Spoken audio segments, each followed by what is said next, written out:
Okay, we're going to get started now. Week 2 live session had some technical difficulties here.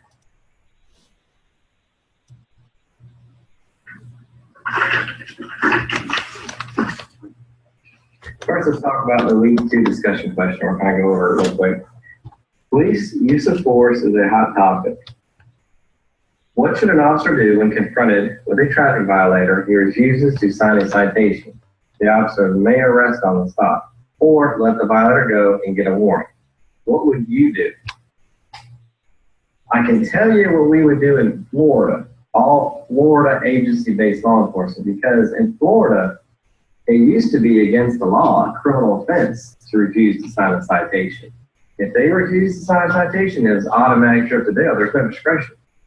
They don't sign a citation, they go to jail, period.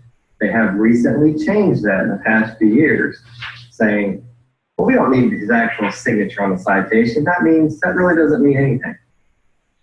The officer stops the violator. The officer identifies the violator. What good is his signature? The officer gives the violator a ticket, hands him a copy of it.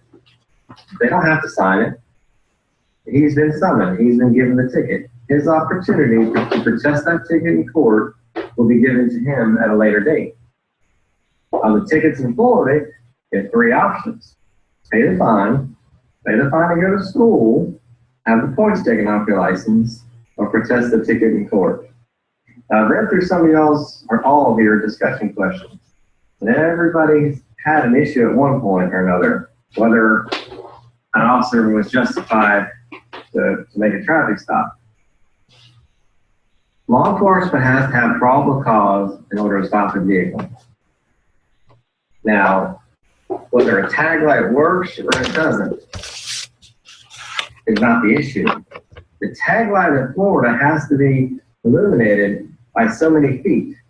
You have to be able to view that light operational up to 25 feet. If that's not the case, it's a violation. You can be stopped for it. Now you look back, oh, the light's on, it's dim, but it's on. No, that's not the case. It's either whether you can view the tag or whether you cannot view the tag. That's some clarification.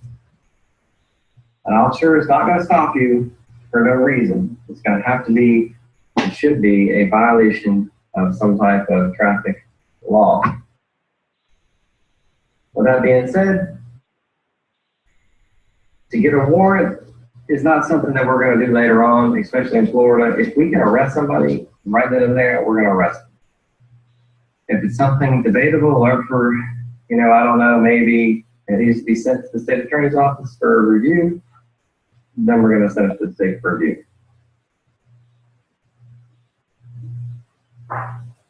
So I guess to further clarify this, I should say, whether or not you're going to take a simple violation to make an arrest out of it. I look at it this way. If it's an officer gives you a lawful order and you refuse to obey it, that's obstruction. So yes, you can go to jail. That's officer discretion. And I recommend to my guys, my deputies that work for me, if once they tell you once or twice a lawful command to do something and you do not do it, you are going to go to jail. That's also open for discretion in different regions and different states. Any questions about this discussion question? Feel free to email me or let me know.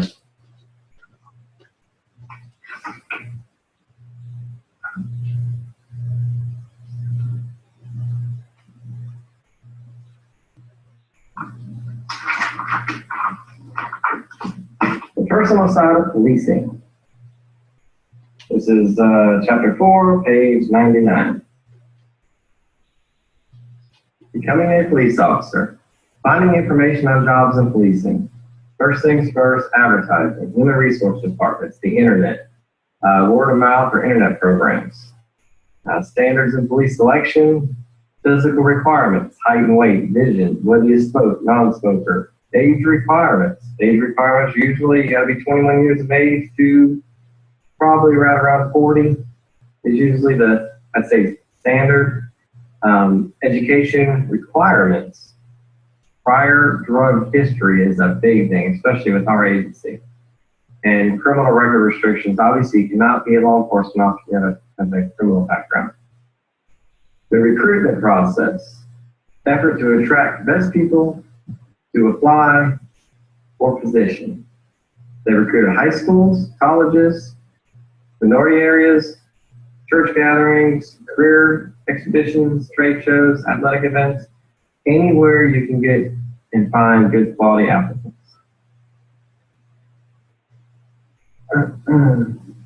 The job analysis, identifiers, important skills that must be performed, knowledge, skills, and abilities necessary to perform their task.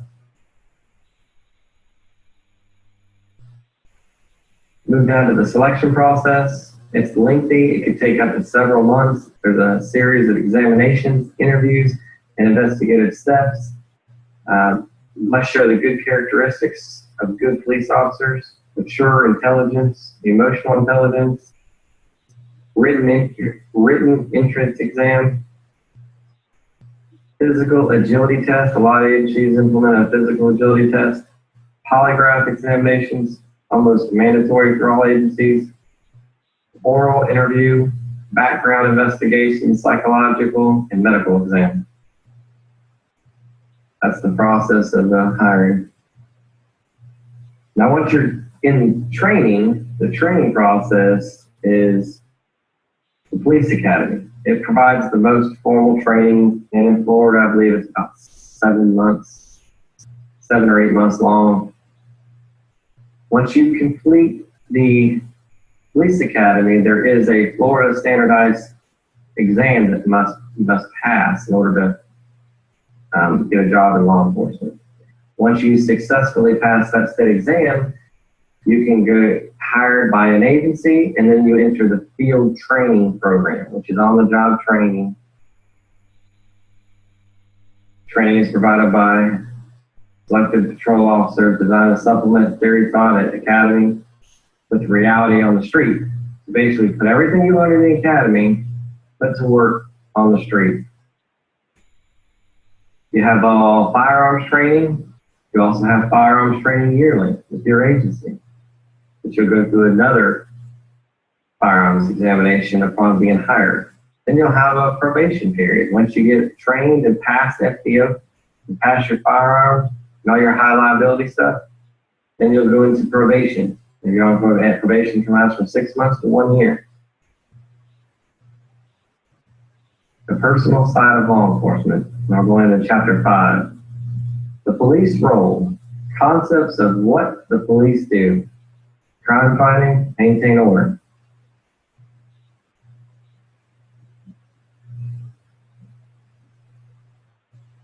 A good police officer must have good common sense and mature judgment, react quickly and effectively to problem situations, be able to adapt appropriate role of policing in situations they encounter. Very, very important. Police changed a little bit the police role in the aftermath of 9/11, form of specialized training, terrorist, anti-terrorist groups to help combat terrorism. So it had to change and evolve a little bit to that. Primary goals and objectives: maintain order, protect life and property. Secondary goals: prevent crime, arresting and prosecuting offenders, recovering stolen and missing property, assisting the sick and injured, enforcing non-criminal regulations, and delivering services not available elsewhere. Basically, we do whatever we can to help the public. Police operational styles.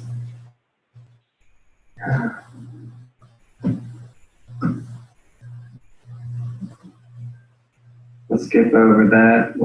You can read that. Police discretion. What is discretion? Now, we talked a little bit about discretion, whether or not we can write a ticket or arrest somebody.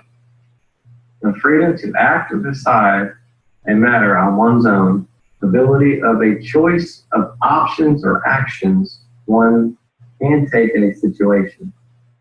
Now, policies and procedures sometimes take discretion away.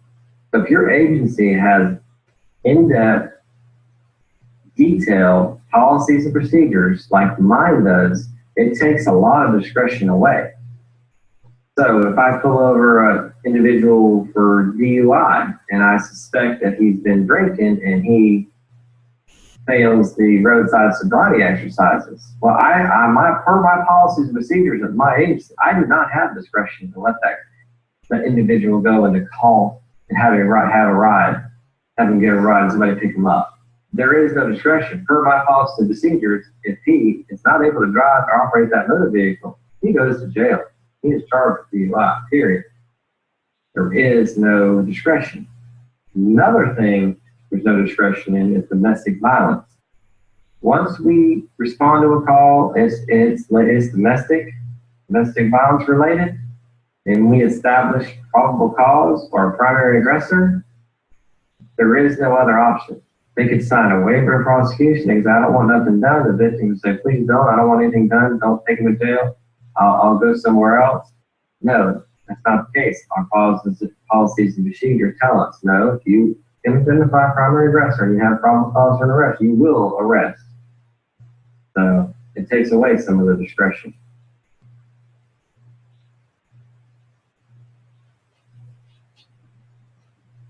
Police make policy about what laws to enforce, how much to enforce them, against whom, and on what occasion, just like we just talked about. How is discretion exercised? Police exercise discretion in performing these critical actions: arrest, stop, question, or frisk, use of physical force, use of deadly force, writing traffic summons, use of certain law enforcement tactics, taking reports on crimes, investigating crimes. Why is discretion exercised? No time to enforce all laws. Period. You can't enforce them all. What factors influence discretion? Characteristics of crime, relationship between the alleged criminal and the victim, if it's domestic or not domestic, relationship between police and the criminal or victim, departmental policies. Bottom line.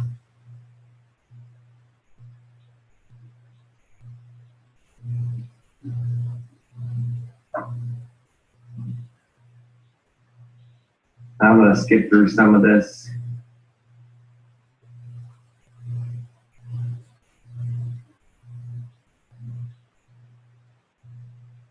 We're going to move on to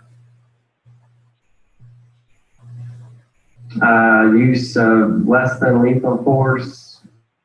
The most common thing is tasers nowadays, batons, body force techniques, and chemical agents, pepper spray. This is all in the PowerPoint that's provided in the chapter if you want to read through it. Okay. I'm going to skip on a little bit down here to, we'll try to just touch on the 5 points. Please stress, very, very important. What is stress? Body's reaction to internal or external stimuli that upset the body's normal state. It can be physical, mental, or emotional. It can be at work or it can be at home, or it can be a combination of both. Fight or flight response, body's reaction to highly stressful situations in which prepares for extraordinary physical exertion. Weakens and disturbs body defense mechanisms. Nature of stress in policing: external stress, organizational stress, like the paramilitary structural organizations, personal stress at home, or operational stress. Those are your 4 types of stress. Factors causing stress in policing: poor training and poor pay. Everybody knows law enforcement, you don't do it for the pay, you do it to help others. You do it for the other reasons. You get paid enough to get by, but you're never going to get rich off of it. Substandardized equipment. Some smaller departments may not have all the resources that a big sheriff's office or big police department would have, and they're going to struggle with just resources alone. Lack of opportunity. it's hard. It's hard to, you get smaller agencies, smaller departments, people like them. They stay there for several years. It does not leave a whole lot of room for advancement to move up. You have to wait for someone to retire before you can move up the chain and further your career. So that creates a lot of stress too. Role conflict, exposure to brutality, fears about job safety, lack of job satisfaction, fatigue.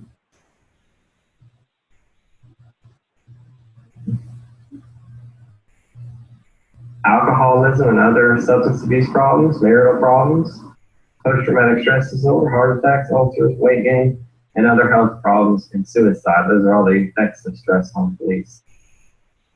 So, stress and police families. Family disruption due to rotating shifts, unpredictable work environment, job-related personal change and family relationships, community expectations and demands, intrusion into family life, ways police departments deal with stress, stress management programs and services, physical fitness. My sheriff's office, we have our own gym the employees can use. Mental health consulting, support groups and EPAs, placing people in command who are clear in their goals and are highly supportive of officers. That also helps stress. Paying close attention to officers' reactions after incidents to make sure their stress is not discounted or ignored. Police suicide. Suicide rate of police officers 3 times that of the general public. Police officers refrain from seeking help. Issues should be addressed with coping strategies and mental health resources. Supervisors must be alert for any of the signs and symptoms that any of their employees may show. Police danger, irregularly responded to police shootings at each other, stabbing each other, and beating each other. Unknown disturbance calls, violence associated with drug business, the risk of exposure to dangerous chemicals.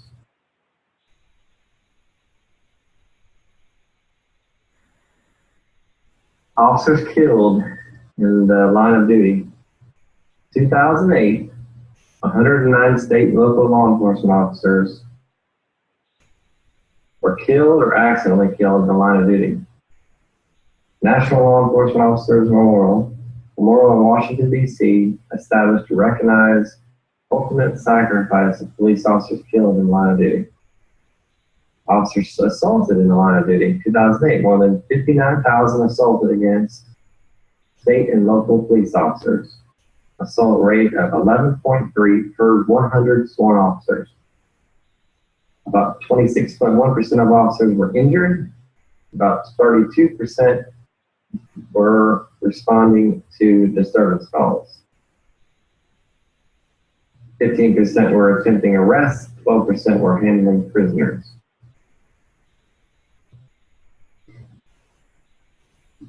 Police and contagious diseases. Officers are at special risk for catching communicable diseases. Precautions. Treating all body fluids as potential hazards, using gloves and mouthpieces for CPR, and adaptive behaviors that minimize exposure. So keep the exposure to a minimum and always protect yourself. Remember, the goal is that you go home every night. That is the goal. So if you would, review the PowerPoint for Chapter 2. Make sure you understand the different concepts between Chapters 4, 5, and 6. And if you have any questions or need anything, please email me or call me and let me know, and I'll be happy to help in any way I can. All right, have a good weekend, and we'll see you next week. Thank you.